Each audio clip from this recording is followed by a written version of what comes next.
docteur Danisic parvient à accéder au sous-sol de l'île dans une carrière locale. Et un affleurement rocheux y révèle une couche de sédiments pour le moins surprenante.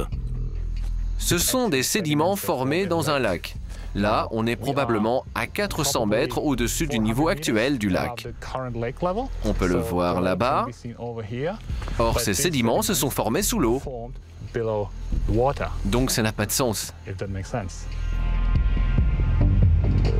Pour le scientifique, une seule explication est possible.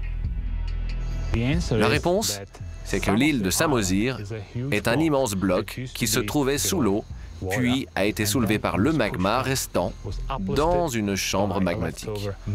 En fait, on se tient ici au cœur d'un volcan géant. Le volcan éteint est si vaste qu'il est presque impossible de l'identifier depuis le sol. Le lac Toba n'est autre que sa caldeira.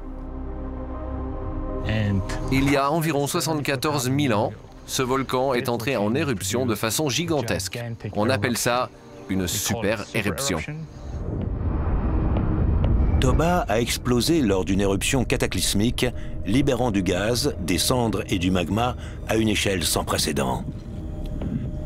Ce supervolcan a projeté dans le ciel plus de 4000 km3 de matière volcanique. Les nuées brûlantes, chauffées à plus de 500 degrés Celsius, ont anéanti toute végétation sur leur passage.